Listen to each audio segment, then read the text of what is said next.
Luhur, Kecamatan Kasemen, Kota Serang, Provinsi Banten. Desa ini terdiri dari 6 kampung utama, yaitu Kampung Kebon Baru, Kampung Kebasiran, Kampung Cangkring, Kampung Badamusalam, Kampung Seranjang, dan Kampung Pelayungan. Kepala desa saat ini dijabat oleh Bapak Idris Bullah yang berkedudukan di wilayah Kramat Batu, Cilegon. Mayoritas masyarakat atau penduduk di Desa Sawaluhur bermata pencaharian sebagai buruh tani. Dengan lahan sawah sekitar 900 hektar, lahan sawah di Desa Sawaluhur seluruhnya merupakan milik pemerintah daerah. Sistem pengelolaan lahan bersifat sewa kelola, di mana masyarakat menyewa lahan dari Pemda dengan tarif sekitar 3 juta per hektar dalam setahun 1 tahun. Kondisi ini mencerminkan struktur agraria yang menempatkan warga desa pada posisi yang rentan secara ekonomi. Pada aspek sosial budaya, masyarakat masih aktif dalam kegiatan sehari-hari seperti pengajian rutin pada pagi hari yang diisi oleh bapak dan ibu di desa atau masing-masing kampung, dan juga setiap seminggu sekali pada kelompok tani membersihkan sawah yang ada secara gotong royong. Tingkat pendidikan masyarakat secara umum berada pada jenjang SMP dan SMA. Fasilitas pendidikan dasar tersedia di dekat desa. Meskipun untuk jenjang SMA, siswa harus menempuh perjalanan yang lebih jauh. Desa Sawaluhur sejak lama dikenal sebagai kawasan pertanian produktif dengan lahan sawah seluas sekitar kurang lebih 900 hektar. Nama Sawaluhur sendiri berasal dari pohon sawo tinggi yang dahulu banyak tumbuh di wilayah ini sebelum akhirnya berubah menjadi kawasan persawahan. Mayoritas masyarakatnya berprofesi sebagai petani, baik pemilik maupun buruh tani, dengan komoditas unggulan seperti padi, bawang merah, cabai, dan juga palawija. Bahkan produksi bawang merah di desa ini sering disebut sebagai Brebesnya Banten karena hasilnya yang melimpah dan berpengaruh besar bagi perekonomian lokal. Namun kondisi sosial masyarakat tidak lepas dari berbagai persoalan. Tingginya angka pengangguran pemuda, terutama lulusan SMK yang belum terserap pasar kerja, menjadi tantangan yang serius. Sejak tahun 2025, perubahan besar terjadi dengan masuknya investasi industri melalui PT Jaya Dinasti Indonesia. Pembangunan kawasan industri ini menimbulkan dampak negatif seperti aliran yang terhambat banjir, serta tertutupnya akses warga ke sungai dan juga laut. Nah, konflik ini pun muncul antara warga dan juga pihak industri, diperparah oleh dugaan keterlibatan aparat desa dalam penjualan lahan tanpa musyawarah yang terbuka. Selain itu, distribusi bantuan sosial seringkali tidak tepat sasaran, sementara program pelatihan dan pengembangan kapasitas masih minim. Situasi ini menunjukkan perlunya pemetaan sosial yang komprehensif agar potensi besar pertanian tetap terjaga sekaligus permasalahan sosial dapat ditangani dengan tepat. Dengan demikian, pemetaan sosial di Desa Sawaluhur menjadi langkah strategis untuk merumuskan arah pembangunan masyarakat yang berkelanjutan.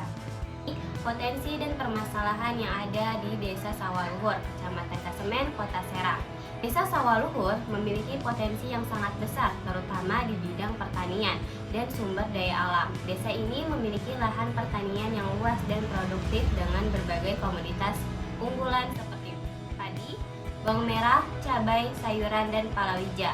Selain itu, desa ini juga memiliki kawasan perairan dan lingkungan alam yang berpotensi untuk dikembangkan sebagai sumber penghidupan masyarakat maupun wisata berbasis lingkungan.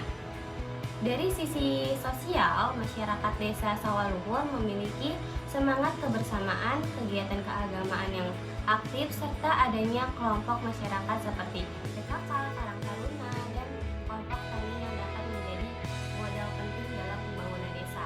Namun, di balik potensi tersebut, terdapat beberapa permasalahan yang perlu menjadi perhatian. Salah satu masalah utama adalah dampak aktivitas industri yang menyebabkan penyumbatan saluran air dan meningkatnya resiko genangan atau banjir di beberapa wilayah pemukiman.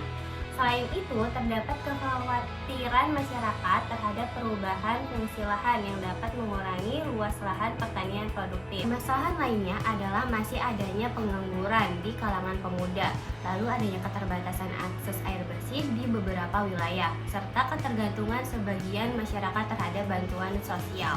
Kondisi ini menunjukkan bahwa potensi yang dimiliki desa belum sepenuhnya dimanfaatkan secara optimal untuk meningkatkan kesejahteraan masyarakat. Oleh karena itu, diperlukan upaya bersama melalui pemberdayaan masyarakat, penguatan kelompok tani, serta peningkatan keterampilan pemuda, lalu adanya perbaikan infrastruktur dan pengelolaan lingkungan yang berkelanjutan. Dengan memanfaatkan potensi yang ada dan mengatasi berbagai permasalahan tersebut, Desa Sawaluhur memiliki peluang besar untuk menjadi desa yang lebih maju, mandiri, dan sejahtera. Berdasarkan hasil pemetaan sosial yang telah kami lakukan, terdapat beberapa potensi dan permasalahan utama di Desa Sawaluhur. Oleh karena itu, kami merekomendasikan 5 program yang disusun berdasarkan kebutuhan masyarakat serta potensi yang dimiliki desa. Yang pertama yaitu pemberdayaan masyarakat melalui pelatihan wirausaha dan UMKM. Program ini direkomendasikan karena di Desa Sawaluhur sudah terdapat beberapa usaha kecil milik warga, seperti penjual seblak, bakso, dan beras. Selain itu, desa juga memiliki hasil pertanian yang melimpah yang dapat diolah menjadi produk bernilai tambah.